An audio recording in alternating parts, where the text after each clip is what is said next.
The magnetic moment of the electron is a fundamental constant appearing in particle physics.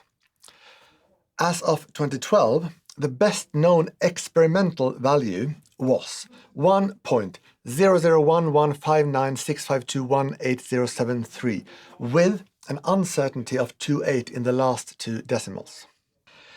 At the same time, the absolutely amazing theoretical prediction coming from quantum field theory was that this number should be 1.00115965218113 with an uncertainty of 86. This stunning agreement between theory and experiment is one of the most mind-blowing achievements of modern theoretical physics and perhaps science in general.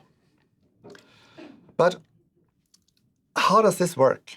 And what could it possibly have to do with L functions?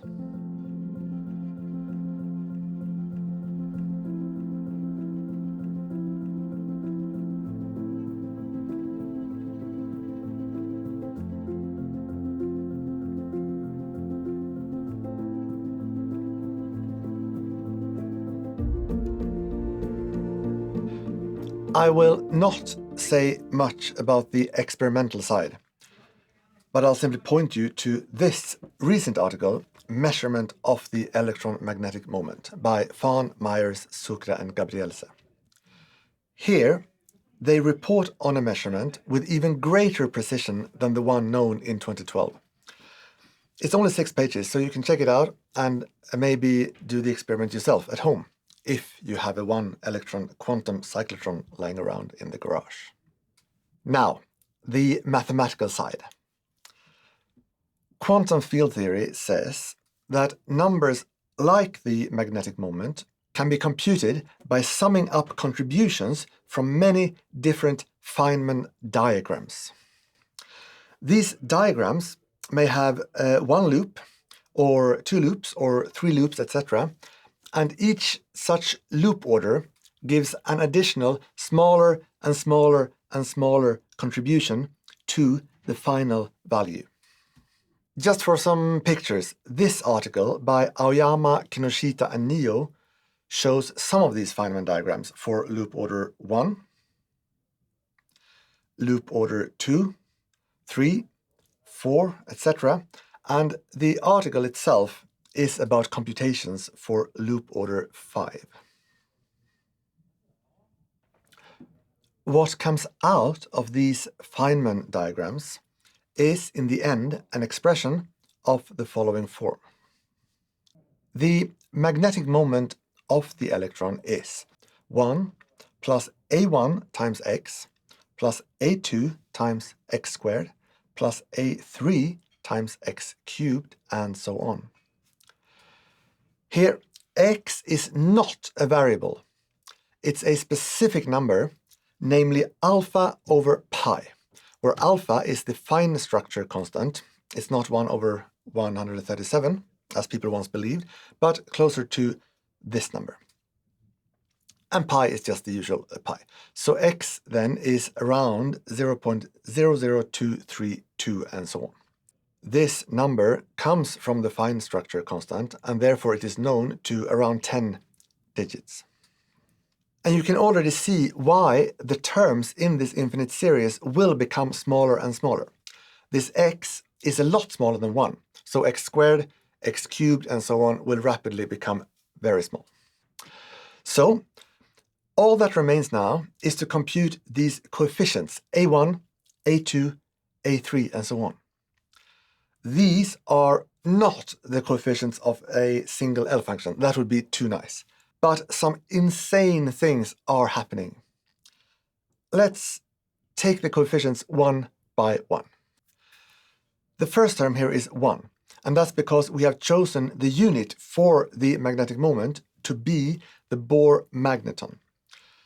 This is the magnetic moment coming out of classical quantum mechanics, so not quantum field theory. So by definition, the first term has to be 1, without the correction terms. The next coefficient, a1, is exactly 1/2. This contribution comes from a single Feynman diagram of loop order 1. It was computed by Julian Schwinger, one of the greatest physicists ever. And this term, which then becomes alpha over 2 pi, was engraved on his tombstone almost 50 years after the actual computation. A2 is approximately minus 0.328. But the miracle is that we have an exact expression for this number, so we can compute as many decimals as we like. A2 comes from the 7 Feynman diagrams of loop order 2, and the value is this expression. 197 over 144 plus Riemann zeta of 2 over 2 plus 3 times zeta of 3 over 4 minus pi squared times log 2 over 2. And hopefully you recognize all of these from the previous episode. These numbers are periods. And the Riemann zeta function somehow knows about the electron. That's not how the world is supposed to work. Okay, what about A3? Now I've run out of space and I will simply jump straight to one of the references where you can find these numbers. This is the paper Quadratic Relations Between Feynman Integrals by Broadhurst and Roberts, also very recent. Here you see the numerical values for the first 5 coefficients. The exact formula for A2 is here, and then for A3 it's this expression with some rational numbers, zeta of 2, zeta of 3, pi squared times log 2 again, zeta of 4, u31, and then zeta of 5 and zeta of 3 times zeta of 2. So we will come back to this u31. It's just a number. But for now, let's just spend some time with this amazing paper. First of all, you can now use these numerical values for A1, A2, A3, and so on, together with the value for x, to compute for yourself at home these successive approximations to the magnetic moment. And you'll see that for each term you add, you'll get a few more decimals of the actual experimental value. The number A4 was computed to 4,800 digits precision by Stefano Laporta, completed around 2017. For A3, there are 72 Feynman diagrams, and for A4, there are 891 Feynman diagrams contributing. One ingredient in A4 is this kind of integral, involving the Bessel functions I0 and K0. Throughout the paper, there are so many amazing things.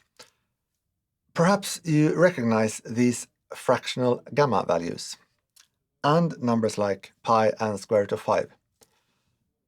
There are some hypergeometric functions, but most amazingly, for higher loop order, you start getting contributions from modular forms. More precisely, you get special values of L functions associated to modular forms. For example, if you take one of these L functions and evaluate at s equals 1 or s equals 2, those numbers coincide with such Bessel function integrals. And I believe here that some of these relationships are proven and some are obtained as numerical agreement to very high precision. So, lots of details here to explore, but take a step back and just appreciate the universe. The electron, whether it's a particle or a quantum field or whatever it is, it has this measurable property, the magnetic moment. And the mathematical structure underlying this value is the entire world of L functions. And maybe you think of the electron as this elementary point-like particle, and in some sense, that's of course true. But in some other sense, it's like the entire number theoretic universe is contained within this single electron. Or it's like the electron knows about this world and sort of draws upon it to be what it is meant to be. Where could you learn more about all these connections between particle physics and number theory? One way is to look at the research conferences dedicated to these connections. For example, just yesterday, I watched 2 live streams from a conference at Harvard, which is part of their arithmetic quantum field theory program. This program will, it says, develop and disseminate exciting new connections emerging between quantum field theory and number theory, and between the fundamental invariants of each, partition functions and L functions. Usually on these websites you can find slides from the talks or video, or at the very least title and abstract. What I want to do now is to walk through the slides from one such research talk. This is a talk by Francis Brown, who is one of the true pioneers in this area.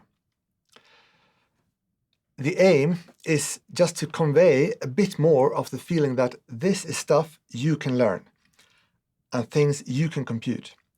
And I also want to pick up a few ideas that we may use in future discussions of F1. So the slides are available online. You can check the details later. The talk is from 2016, and the title is Periods and Cosmic Galois Group. This expression, cosmic Galois group, refers to a dream about finding some kind of ultimate symmetry group governing the structure of the constants appearing in the standard model of particle physics. And who knows, one day maybe also in some extension of that involving gravity. First, there is some background on the Large Hadron Collider, on Feynman diagrams, and the discovery of the Higgs boson, where on the theoretical side, you have to compute something similar to what we just saw with lots and lots and lots of Feynman diagrams. If you have a Feynman diagram, you can think of it abstractly as a graph. From the graph, you can define a certain polynomial.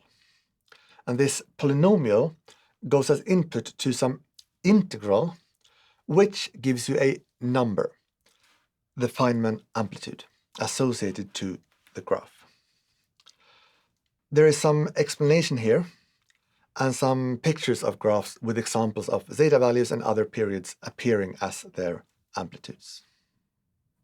The dream of a cosmic Galois group was formulated by Pierre Cartier in the late 90s, based on some folklore beliefs about amplitudes that people had back then. It turned out that these initial hopes were a bit too simplistic. No one thought at the time that modular forms would be part of the picture, but later they did appear in computations like the ones we saw.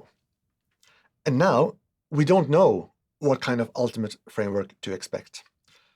But this is really one of the great quests of science.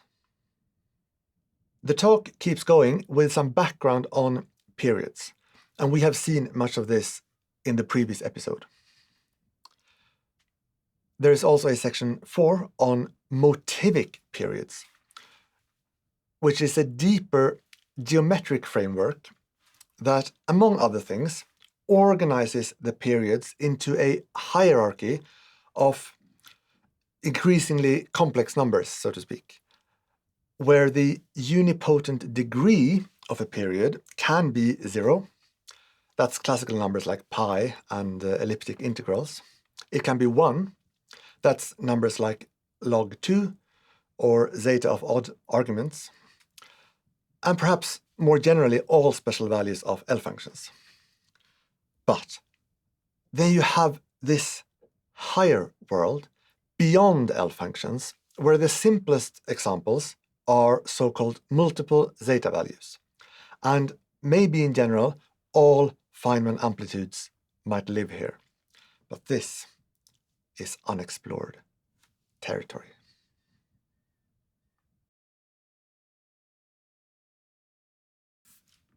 Anything coming from physics could in principle be a clue for number theory and the search for F1 geometry. But I would like to highlight 2 ideas that seem particularly interesting. First, an idea called mixed L functions. When you compute amplitudes, you may get values of Riemann zeta or values of other L functions, but you also get numbers that do not come from L functions at all. A Riemann zeta value looks like this. Say zeta of 3, that's the sum over all n bigger than 0 of 1 over n cubed. A generalization of this would be something like a sum over n bigger than 0, and then a second sum over, say, m bigger than n of, for example, 1 over m cubed times n. This first one is a zeta value. This is a multi-zeta value. Can be generalized to more than 2 summation variables. If we introduce a sign into this sum, say -1 to the power m plus n, still over m cubed times n, then the terms alternate between positive and negative, and this specific sum is called U31. It's called an alternating multi-zeta value for obvious reasons. Like with ordinary zeta values, you just sum these terms and you arrive at the value minus 0.11787 and so on. And here, because you have an exact formula, you can get as many decimals as you like. These multizetas and alternating multizetas are the simplest examples of periods not coming from L functions. The point of this example is that if you want number theory to explain amplitudes, you must go beyond the theory of L functions. And this is the motivation behind a new theory proposed by Francis Brown. This is the theory of mixed L functions.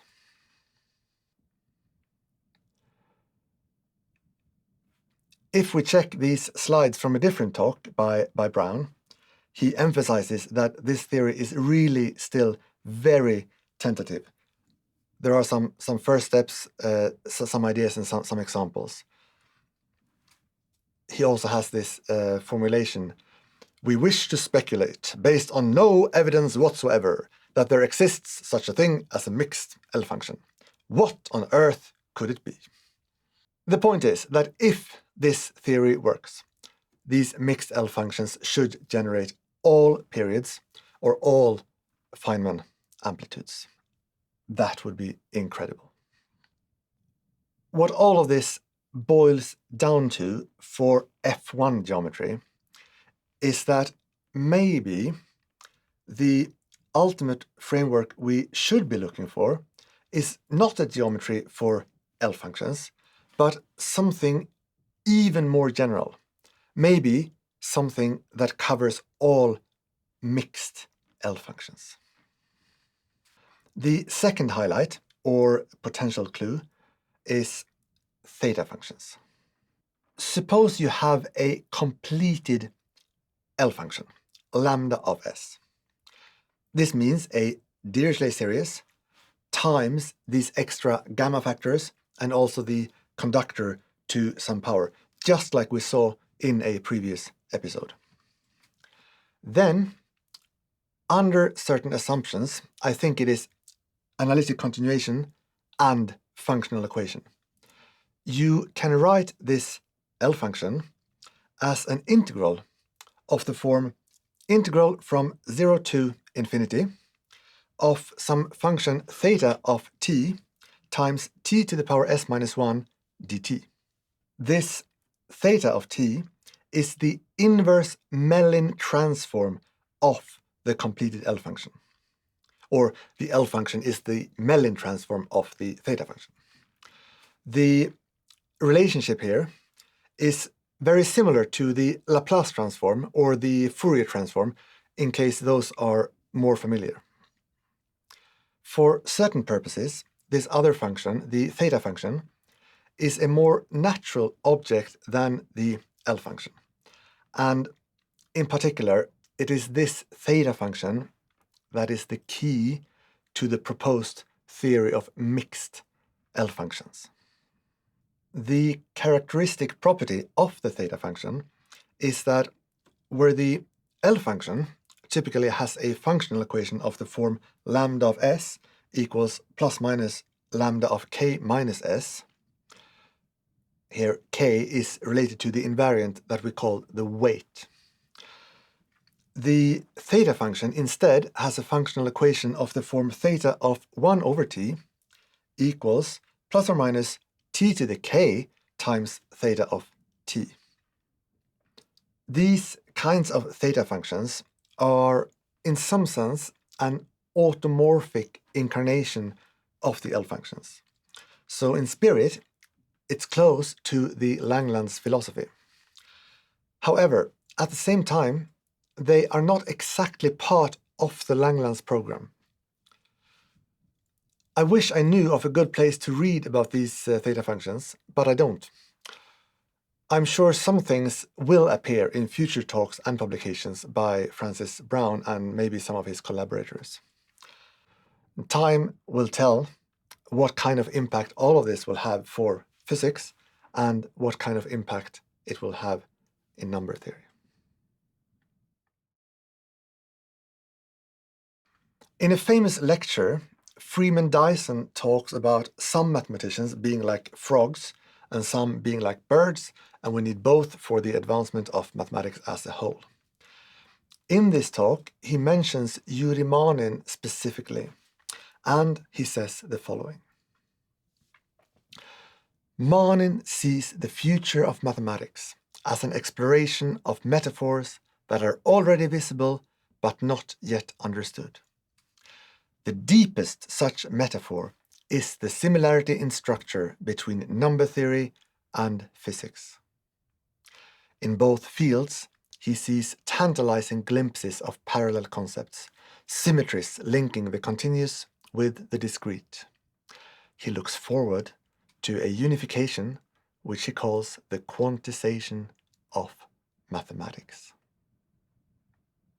So, as always, Manin was one of the early visionaries for the hope or dream for a unification of number theory and physics. Maybe this unification will also include some form of F1 geometry and some progress on the great unsolved mysteries of number theory.